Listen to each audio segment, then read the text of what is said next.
Hey, this is just a quick behind the scenes extra because this may look like the same setup you're used to, but actually quite a lot has changed. Thanks to the inclusion of this screen here. So this is an LG that I picked up off Marketplace for $50, so about £25. And the beauty of that particular screen is that has two SCARTs. Two SCART inputs. One I've discovered is true RGB, the other one is only composite SCART. So good to be aware of, but it has two SCART inputs. The middle screen is the Toshiba that was always there. That has an RGB SCART. That's what I've been using for the A500 all this time. It's not the best computer monitor. It's actually a bit blurry. You guys won't pick up on that when I'm showing you stuff. But for me, for a Windows monitor, it's not the best at all. Unfortunately, it still has to sit there for reasons that will become clear. Well, actually, they probably won't. It's just to do with the inputs on the back. And that is the LG. So the LG that's on the left there is the one that used to be on the right. And that does not have SCART. It does have component, but I don't currently have any way of plugging anything in via component. So what are they all doing? Let's go to monitor number one first. Monitor number one. Currently, primary Windows monitor, obviously.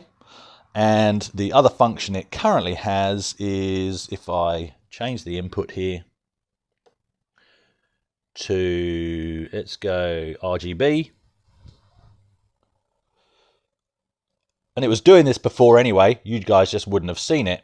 That's the Windows XP, the Pentium 4 that's under the desk. So that's on there via VGA. And if I just cycle through to the antenna, that is currently the Acorn Electron. You'll always get a hiss because obviously it's trying to make the most out of a non-existent audio signal, so you just mute it. So the fantastic thing about that is the screen that was here was a computer monitor. So obviously it didn't have composite in and it didn't have RF in.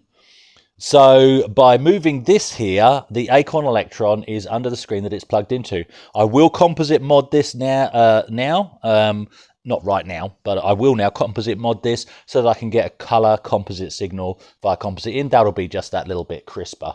So that'll be fantastic. So that's that monitor. The monitor in the middle is currently, so the Toshiba is obviously my middle PC monitor, but if I flick this switch here to turn on the Amiga, so the A500, then that is a beautifully crisp signal for the A500 via RGB to SCART. So that's fantastic. And then finally, and the big change again, I just like things being in a line. This is my third PC monitor here. And if I cycle through, if I can find which flipping controller it is, if I cycle through, so PC monitor,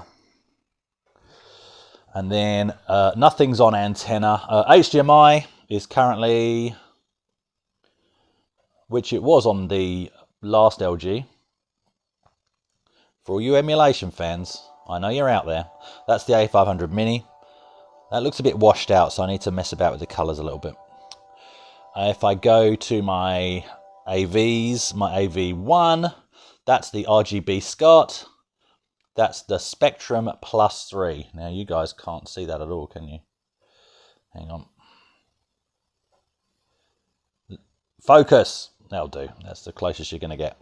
So that's the Spectrum Plus 3. So the nice thing about that is the Spectrum Plus 3 is here. So if I'm doing a video on the Spectrum Plus 3, rather than the machine being here and the signal being here, it's in line. That's the important thing.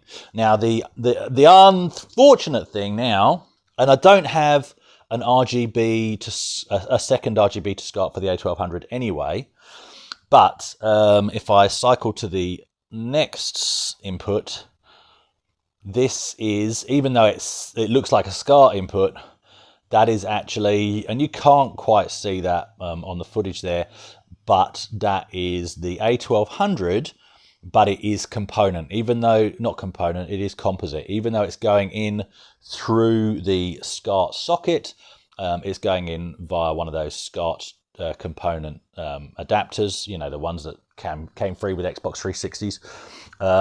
So that's what's happening there, simply because that is not an RGB socket. When I try it, it's like black and white inverted.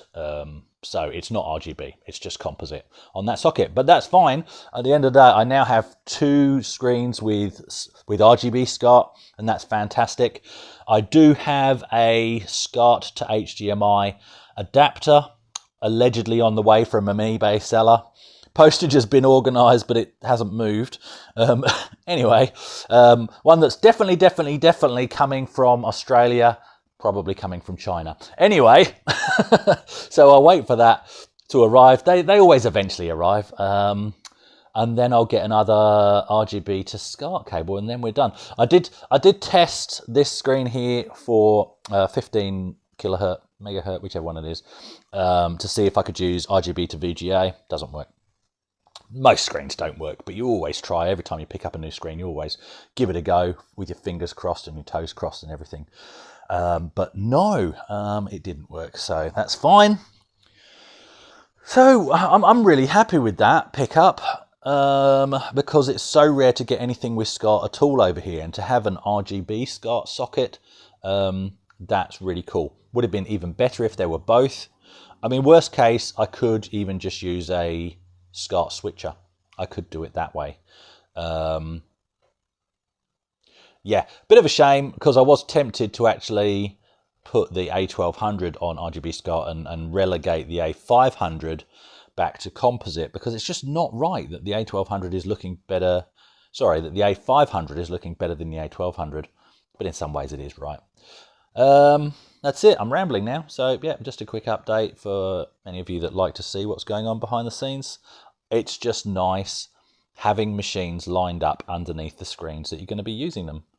And on that note, I'm going to go, I won't do a video on it, but I'm going to go and set up my CD32 in the front lounge, get a nice fire going, and I'm going to play through Simon the Sorcerer. That's what I'm doing with the rest of my day. All right, thanks guys.